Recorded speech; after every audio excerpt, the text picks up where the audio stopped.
Ces slides que vous voyez à l'écran, elles ont toutes été générées par Claude. J'ai pas touché à PowerPoint, ni Canva ou même Gamma. Et aujourd'hui, avec la combinaison de Claude Code et du Skill, vous n'avez littéralement plus besoin de toucher à PowerPoint. Mais attention, hein, parce que si vous tapez simplement Claude, fais-moi des slides qui ont l'air professionnels et design, s'il te plaît, vous allez obtenir un résultat générique, fade. En fait, ce qu'on appelle dans le milieu du AI slop, c'est-à-dire du contenu IA, mais sans âme. Et ça, c'est juste un problème de méthode. Sans le bon système, vous obtenez des templates qui sont fades. Mais avec le bon système, vous obtenez ce que je vous ai montré au début de cette vidéo. Et c'est précisément ce système complet que je vais vous donner aujourd'hui. Alors, à la fin de cette vidéo, vous saurez comment installer et utiliser le skill Front-End Slide dans Cloud Code. Ensuite, on verra comment injecter votre propre branding dans les slides. Et enfin, on va aller plus loin et construire une bibliothèque de composants animés et réutilisables pour animer vos slides. Alors, le skill magique qu'on va utiliser pour générer tous ces slides, il s'appelle Front-End Slide. Il a été créé par une femme qui s'appelle Zara Zeng. Donc, c'est du haut niveau. Elle a été diplômée de Harvard en 2017 et elle a publié une vidéo au moment où elle a release son skill. Donc elle a release son skill fin janvier. Elle a eu plus de 1 million d'impressions, pour vous dire. Donc le skill a eu un gros écho, il est quand même très utilisé, globalement. Alors plusieurs des principes de son skill, c'est d'abord un, show, don't tell. Donc montre ce que tu fais et ne le dis pas. Ensuite, il y a beaucoup d'animations, de transitions, notamment lorsqu'on passe d'une slide à une autre. Et encore, il y a pas mal d'effets lorsqu'on passe le curseur sur... Voilà, par exemple, vous voyez, lorsqu'on passe le curseur sur certains éléments, les éléments s'animent, et puis le design a de la profondeur. Il offre de la variété, par exemple, il y a du noir, mais là, il y a une espèce de marron. Il y a plusieurs nuances, il y a plusieurs teintes.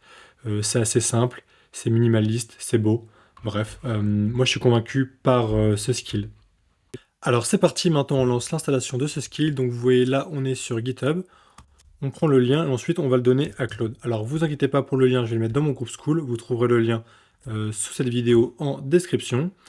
Maintenant on va sur Claude. Alors on ouvre une nouvelle session Claude Code par exemple, où on va sur le terminal pour utiliser Claude. Donc moi j'ai l'habitude d'utiliser le terminal, mais sinon vous allez dans l'application Claude, à écrit chat, cowork et code, vous lancez une nouvelle session. Maintenant, je fais quoi? Je colle le lien du repo GitHub dans mon terminal et je demande à Claude de l'installer. Bonjour Claude, voici le lien du repo GitHub d'un skill. Est-ce que tu peux l'installer s'il te plaît? C'est pour faire des belles slides. Maintenant, on clique sur envoyer. On va attendre quelques minutes et le skill va être installé. Alors là, il a bien trouvé le skill. Il me demande des autorisations. Je dis oui. Il a peut-être demandé encore quelques fois des autorisations, puis on va être bon. Maintenant, c'est bon. Claude nous dit que le skill est installé et déjà détecté. Alors je tape slash front-end slide et maintenant on n'a plus qu'à générer des slides. Ah mince. Quelques questions pour démarrer. Le but, un pitch deck, tutoriel, conf interne, longueur, le nombre de slides. Alors le but, c'est un pitch deck, le nombre de slides environ 5 à 10 et le contenu, tout est prêt, j'ai des notes, je vais te les envoyer. Et oui, je veux bien éditer le contenu inline après dans mon navigateur. Et la présentation parle de l'implémentation de l'IA dans l'entreprise Starbucks. On clique sur entrée et les slides vont être générés. Donc là, partage tes notes, texte, bullet point ou tout ce que tu as sur l'entreprise. Donc là, je vais aller générer du texte assez rapidement avec le chat, juste pour la démonstration. Alors là, il y a plusieurs possibilités. Donc le skill nous demande qu'est-ce qu'on va faire, soit une nouvelle présentation, soit on convertit une présentation PowerPoint dans le format HTML, ou alors on améliore une présentation HTML existante. Donc là, moi, je vais cliquer sur une nouvelle présentation, où on demande c'est quoi le but de cette présentation. Donc je vais dire que je vais faire une conférence. Je veux environ 5 à 10 slides. Est-ce que je veux éditer la présentation dans mon navigateur par la suite? Je clique sur oui. Et ensuite, je clique sur soumettre mes réponses.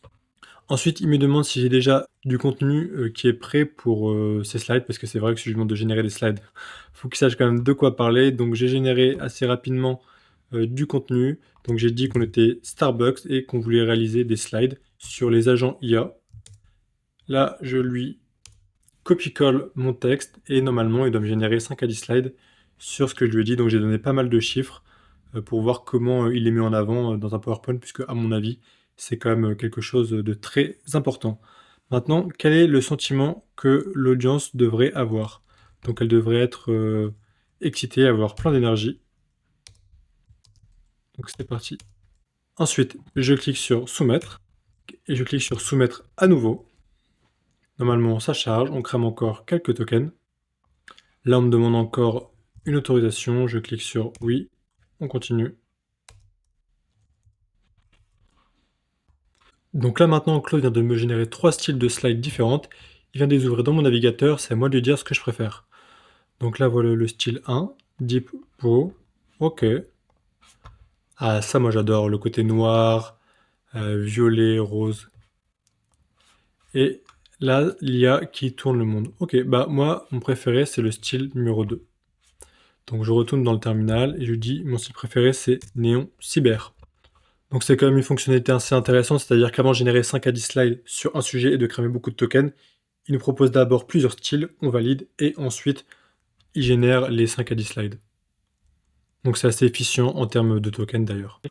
Maintenant, Claude vient de m'afficher un message en me disant que la génération des 9 slides est terminée. Il les a ouverts dans mon navigateur et maintenant on arrive ici. Et on voit bien qu'il met en avant les KPI. Donc là on est sur la slide 2. Donc pareil, le système nerveux central, des chiffres, beaucoup de contrastes, des couleurs différentes, c'est simple, épuré, minimaliste. Donc là, il met vraiment bien en avant tous les points importants, objectifs, 35 magasins pilotes, temps réel, assistant conversationnel. Donc c'est vraiment très clair, il y a plusieurs types de formatage de données. Ensuite, bien sûr, s'il y a une slide qu'on n'aime pas, on peut lui demander des modifications, c'est assez rapide. Et voilà pour nos 9 slides, donc je trouve ça vraiment ultra satisfaisant. Bien sûr, c'est pas forcément parfait, vous pouvez lui demander d'éditer, mais pour une V1, il a généré 9 slides en un prompt, c'est quand même ultra impressionnant si on compare au temps que ça peut prendre de faire ça avec PowerPoint. Ensuite, je voulais vous montrer rapidement 3 autres slide decks que j'ai générés avec ce skill. Donc là, pareil, je vais donner un petit peu de data sur Starbucks et je vais demander de réaliser 5 slides. Donc on voit qu'il y a plusieurs types de formatage de données. C'est vraiment très clair et en plus là, il a réutilisé les couleurs de la marque Starbucks. Je vais demander de faire pareil pour McDonald's, donc McDonald's X agent IA. Alors c'est marrant, là, il a utilisé l'ancien branding de McDonald's qui était rouge et jaune, même si aujourd'hui il est vert, en tout cas en France, il est vert. Mais je crois que c'est pareil partout dans le monde. Donc pareil, il y a plusieurs types de formatage de données. C'est très clair, c'est minimaliste, c'est simple, c'est beau. Et enfin, je vais demander de faire pareil pour Google. Donc là, pareil, il a bien respecté plus ou moins le code couleur.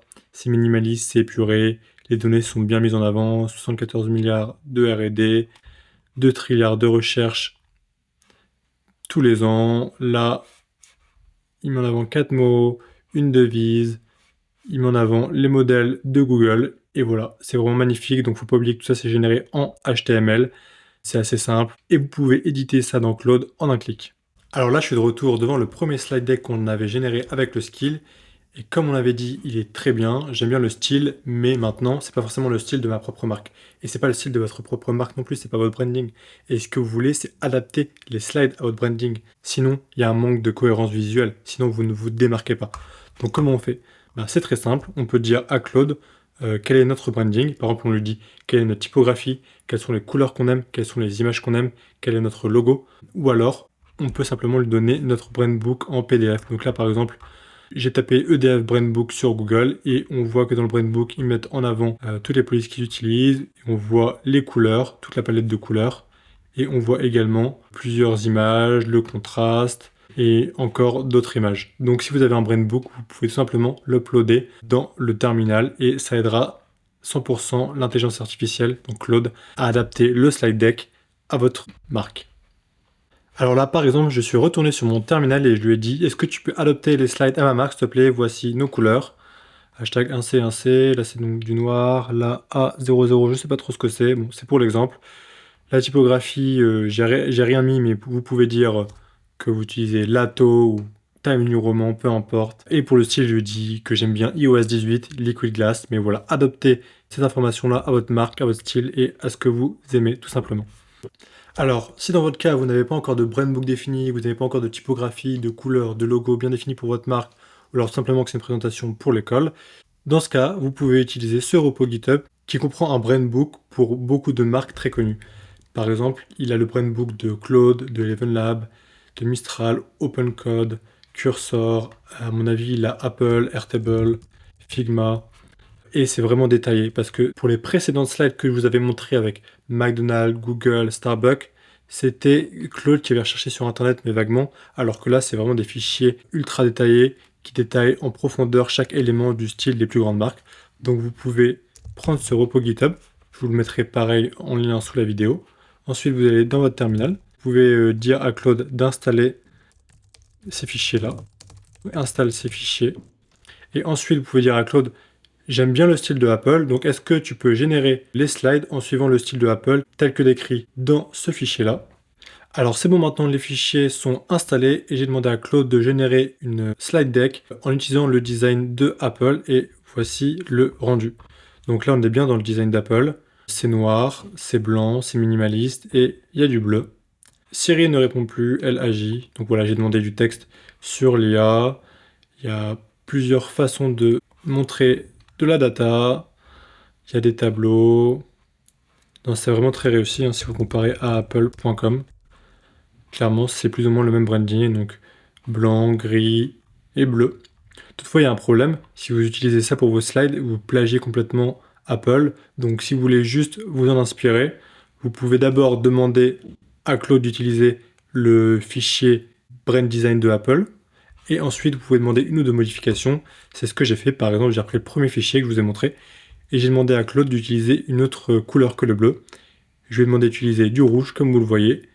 Là, on n'a pas l'impression d'avoir copié forcément Apple, vu qu'on a du rouge. On peut demander également une petite modification comme sur la police. Mais au global, on garde l'esprit et l'essence même du design d'Apple, qui à mon avis est très réussi et qui pourrait être un vrai atout pour vos slides, c'est certain. Et ensuite, il y a quelque chose de super important lorsque vous créez des slides, c'est d'avoir votre propre librairie de composants HTML animés. C'est-à-dire d'avoir des graphiques, des tableaux, et d'avoir plus ou moins une librairie, environ 10-15, de ces animations-là, que Claude va réutiliser dans toutes ses slides. Comme ça, vous aurez une vraie cohérence graphique dans toutes vos présentations, et vous n'aurez pas besoin à chaque fois que vous faites une nouvelle présentation de dire ça, ce graphique-là, je l'aime bien, là, je l'aime pas, celui-là, je l'aime bien, celui-là, je l'aime pas. Non, vous n'avez plus qu'à uploader vos graphiques. Et bien dans ce cas-là, Claude va choisir parmi toute votre librairie pour faire ses slides.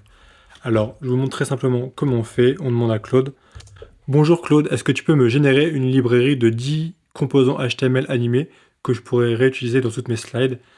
Est-ce que tu peux générer cela dans le style iOS 18 ou le style Liquid Glass? C'est plus ou moins le même style. Je clique sur Entrée. Donc le rendu, c'est ça. Donc moi personnellement, je suis vraiment fan du style Liquid Glass. C'est le style, comme je viens de dire, de iOS 18. C'est assez aérien, assez futuriste et ça reste minimaliste. Donc moi j'aime beaucoup. Et ensuite, je lui ai demandé également un autre style qui est plus ou moins l'opposé, beaucoup plus énergique, beaucoup plus punchy, qui est Clay Morphism. Donc pareil, imaginez ici une progress bar, ici une timeline. En plus, il y a des animations. À chaque fois, je clique sur Click to Replay. Voici les animations. Ici, des cartes pour les KPI et ici, des blocs pour les citations. Ici, un graphique en forme de donut, un split reveal. Bref, il y a beaucoup d'animations et comme ça, vous dites à Claude celles que vous aimez le plus. Vous lui dites de les enregistrer dans la librairie, voire vous pouvez même lui demander de les enregistrer dans le skill et à l'avenir de ne réutiliser que ces éléments HTML animés là. Comme ça, nativement, il les réutilisera et vous aurez une cohérence graphique certaine entre toutes vos présentations. Et maintenant, j'aimerais vous parler de Claude Design pour générer des slides. C'est vrai que depuis le début, je vous parle de Claude Code avec un skill pour générer des slides, alors même que tout le monde aujourd'hui parle de Claude Design. Mais à mon avis, utiliser la fonctionnalité Claude Design, c'est une mauvaise idée. Alors en 2 secondes, je vous la présente. Donc pour y accéder, vous allez sur le site web de Claude. Dans la barre latérale gauche, vous cliquez sur Design. Ici, vous pouvez créer un prototype ou un slide deck. Moi, j'ai utilisé mes crédits pour générer un slide deck sur Nike. J'ai rien fait de très compliqué. Il m'a généré 3 slides qui sont plutôt sympas. Il n'y a rien à redire, mais il y a un gros problème avec ça. Pour générer uniquement 3 slides, j'ai utilisé 20% de tout mon crédit Claude Design. Je vous montre. Claude Design, 20% utilisé. J'ai généré que 3 slides. Alors, certes, là, sur ce compte-là, je suis sur le plan à 20$ par mois. Mais même sur mon compte à 100$ par mois, si je génère 15 slides et que je fais des modifications, que je suis pas content et que j'édite, je vais cramer tout mon crédit pour juste générer un seul slide deck. Alors, si vous avez juste 3 slides sur lesquels vous devez faire quelques modifications, Cloud Design c'est OK, mais sinon vous n'avez pas du tout assez de crédit, c'est encore beaucoup trop gourmand en token. Et c'est pour ça que la combinaison de Claude Code et du skill design que je vous ai montré est à mon avis pour moi encore de très loin la meilleure solution pour générer des slides. Alors maintenant, il ne vous reste plus qu'à aller essayer Claude Code plus le skill que je vous ai montré. Bien entendu, tous les liens dont j'ai parlé dans cette vidéo, vous les retrouverez sous cette vidéo en description. J'espère que cette vidéo vous a plu. N'hésitez pas à aller rejoindre mon school et à mettre un commentaire sous cette vidéo pour me dire ce que vous en avez pensé. Et on se retrouve à très bientôt pour une prochaine vidéo.